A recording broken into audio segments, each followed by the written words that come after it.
Programme खौफनाक वाक़ियत में आप तमाम सुनने वालों को अस्सलाम वालेकुम। उम्मीद करती हूँ आप सब लोग खैरियत से होंगे। आज के वाक़ियत बहुत खौफनाक हैं, तो कमज़ोर दिल वालों से ये गुजारिश है कि ये वाक़ियत रात में ना सुने। और मेरी कोशिश रहती है कि मैं वो वाक़ियत शेयर करूँ जिनमें कोई नसीहत भी हो। मनगढ़ंत वाक़ियत में शेयर नहीं करती। चलें बढ़ते हैं आज की वाक़ियत की तरफ। आज का पहला वाक़या मुझे बांग्लादेश से मुनीर ने भेजा है, तो आगे का वाक़या मैं आपको मुनीर की ज़बानी सुनाऊंगी। अस्सलाम वालेकुम निशा, मेरा नाम मुनीर है और मैं बांग्लादेश के इलाके गाजीपुर में रहता हूँ। आज जो वाक़या मैं आपको सुनाने जा रहा हूँ वो तकरीबन 20 साल पुराना वाक़या है। तब मैं 18 साल का हुआ करता था और अब मेरी उम्र 38 साल है। ये बात उन दिनों की है जब मैं कॉलेज का स्टूडेंट था और मेरी ज़िंदगी बहुत अच्छे से गुजर रही थी। मेरी फैमिली में मेरे मम्मी पापा और मेरी बहन और दादी रहा करती थी। मेरे वालिद साहब रेलवे की नौकरी किया करते थे। वो रेलवे टिकट ऑफिसर की हैसियत से काम करते थे, इसलिए हमें रेलवे की तरफ से मेरे वालिद साहब की रिटायरमेंट के बाद हमें एक बड़ा सा घर भी मिल गया था।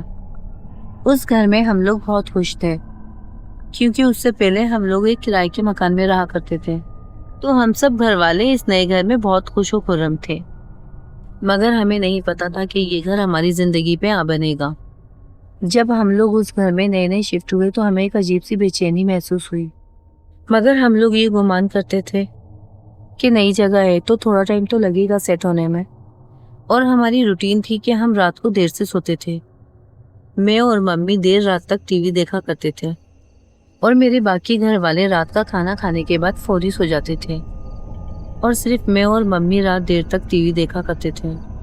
तो एक दिन की बात है, जब मैं 12:30 बजे के करीब टीवी देख रहा था, तभी मुझे लगा कि घर के बाहर से कोई आवाज़ आ रही है।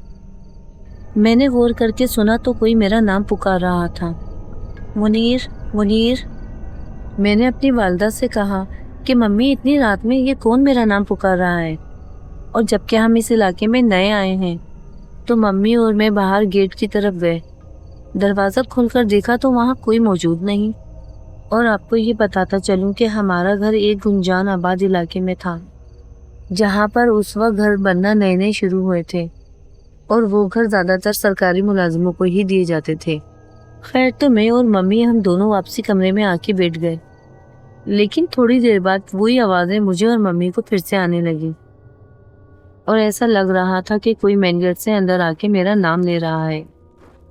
और बाकायदा मेन गेट के साथ जो सैननुमा जगह थी, वहाँ से हमें किसी के चलने की आवाज़ आने लगी। और चले ये मान भी लेते कि शायद ये मेरा वहम है, मगर ये आवाज़ मेरी मम्मी को भी आ रही थी। ये आवाज़ें सुनकर हम थोड़ा खौफ में आ गए थे कि इस वक्त घर के अंदर कौन आ गया है। खैर, मैं हिम्मत करके मेन गेट तक गया और पीछे मम्मी भी मेरे साथ आ रही थी, मगर वहाँ जाकर देखा तो इस बार भी वहाँ पर कोई मौजूद नहीं था। अब हम दोबारा से अपने कमरे में आके बैठ गए, लेकिन कुछ देर बाद वही आवाज़ों का आना और साफ महसूस हो रहा था कि हमारे सहन में कोई मौजूद है। अब मैं और मम्मी अब्बू के कमरे में गए और ये सब बातें अब्बू को बताई, लेकिन मेरे अब्बू ये सब बातें मानने को तैयार नहीं थे और वो नींदों में भी हो रहे थे। तो उन्होंने बस इतना कहा कि आयतल कुर्सी पढ़ के सो जाओ, ये सब तुम्हारा वहम होगा। लेकिन ये सिलसिला रुका नहीं और ये हमारे साथ रोज़ होने लगा। फिर कुछ हफ्तों बाद ये सब अब्बू ने भी महसूस किया कि कोई उनका नाम पुकार रहा है। लेकिन मेरे अब्बू एक दिलेर इंसान थे।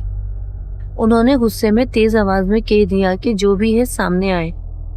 बस अब्बू का ये बोलना था। उसके बाद से तो हमें घर में तावीज़ात मिलना शुरू हो गए और जब अब्बू ने वो तावीज़ खोल के देखे तो उस पर किसी जानवर की शक्ल बनी होती थी और तावीज़ की दूसरी तरफ फारसी ज़बान में कुछ लिखा होता था। तो एक बार मेरी बहन घर में सफाई कर रही थी और ये दोपहर का वक्त था।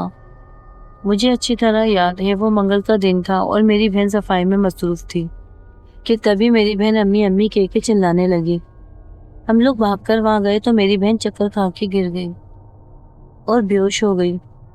हम उसे हॉस्पिटल लेके गए तो डॉक्टर ने उसे फ़ौरन एडमिट कर लिया और डॉक्टर ने हमसे पूछा कि क्या इसको कोई बीमारी है। इसके जिस्म में तो ब्लड की बहुत ज़्यादा कमी है डॉक्टर ने हमें फौरन खून का इंतज़ाम करने के लिए कहा और जब मेरी बहन अस्पताल में एडमिट थी तब उसने अम्मी को बताया कि जब मैं सफाई कर रही थी तो मुझे महसूस हुआ कोई मुझे देख रहा है और मेरे पीछे कोई मौजूद है। एक अनदेखा वजूद मुझे महसूस हुआ, लेकिन पीछे मुड़कर देखने पर तो कोई नहीं था। अब जब मैं बाद में दोबारा घर के कामों में मसरूफ़ हुई तो मुझे ऐसा लगा कि कोई बहुत तेज़ी से भागता हुआ सैन की तरफ गया है। मुझे बाकायदा उस अनदेखे वजूद के भागने की हवा तक महसूस हुई। तो जब मैंने वहाँ सैन की तरफ देखा, एक अजीब सी मखलूक जो बहुत कदावर थी, बिल्कुल काली सियाह, बहुत ही खौफनाक मखलूक थी और उसकी गर्दन आम इंसानों से 3 गुना ज़्यादा लंबी थी। ये सब मंजर देखकर मैं चिल्लाती हुई अपने कमरे में आई। मेरी बहन की ये बातें सुनकर हम सब बहुत परेशान हो गए थे कि यूं अचानक मेरी बहन की तबीयत का ख़राब होना और उसके जिस्म में खून की कमी का होना, जबकि वो बिल्कुल सेहतमंद और तंदुरुस्त थी। हम सब लोग बहुत खौफज़दा थे और हम लोगों ने उसी वक्त फैसला कर लिया था कि हम लोग वापसी उस पुराने घर में शिफ्ट हो जाएंगे। फिर मेरे अब्बू उस घर में जाकर बुलंद आवाज़ में बोलने लगे कि हम लोग जा रहे हैं, आप जो भी कोई मखलूक हो हमें परेशान मत करो और ना ही हमारा इरादा आपको परेशान करने का था। ये बोलकर फ़ौरन हमने मज़दूरों की मदद से घर का सामान बाहर निकलवाया और वापस से किराए के घर में शिफ्ट हो गए।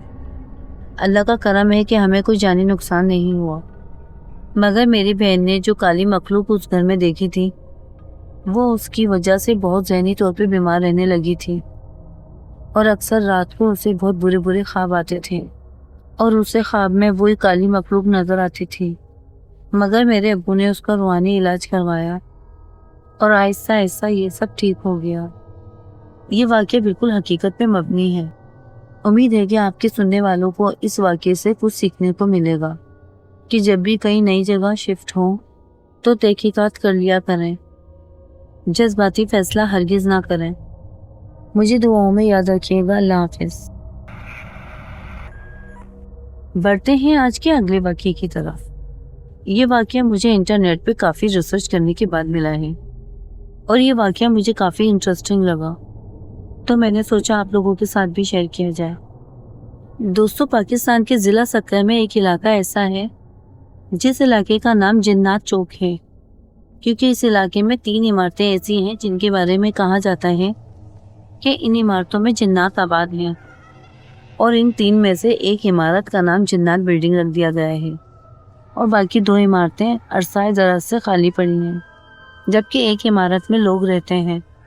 वहाँ रहने वाले लोगों का कहना है कि इन जिन्नातों ने हमें कभी नुकसान नहीं पहुँचाया, लेकिन ये हमें अपनी मौजूदगी का एहसास ज़रूर दिलाते हैं। वहाँ के मुकामी लोगों का ये भी कहना है कि हमारी कोई गुमशुदा चीज़ ना मिल रही हो तो जिन्नात वो चीज़ हमारे सामने लाके रख देते हैं। खाली इमारतों के बारे में इलाका मकीनों का कहना है कि उन इमारतों में अक्सर छलावे देखने को मिलते हैं। इन खौफनाक खस्ता हाल इमारतों में रात के वक्त रोशनियों से अक्सर उजागर देखा गया है और उन इमारतों में से अजीबोगरीब आवाज़ का आना आम है, जबकि वो इमारतें तो सालों से बंद पड़ी हैं। वहाँ के लोगों का मानना है कि ये सब नेक जिन्नात हैं जो उनकी हिफाजत भी करते हैं। उम्मीद करती हूँ आपको ये वाक़यात पसंद आए होंगे और अगर इस तरह के वाक़यात आपके साथ पेश आए हैं तो मुझसे ज़रूर शेयर कीजिएगा। मसरूफियात की वजह से मैं बहुत सारे लोगों के वाक़यात शेयर नहीं कर पाई, लेकिन आने वाले एपिसोड में मैं उन सब के वाक़यात ज़रूर शेयर करूँगी और वो वाक़यात बहुत ही पुरस्कार हैं। अपना और तमाम अहल व अयाल का ख्याल रखिएगा। नमाज की पाबंदी का ख़ास ख्याल रखिएगा। इंशाल्लाह आपसे फिर मुलाकात होगी एक नए एपिसोड में। तब तक के लिए इजाज़त चाहती हूँ। फ़ी अमान अल्लाह।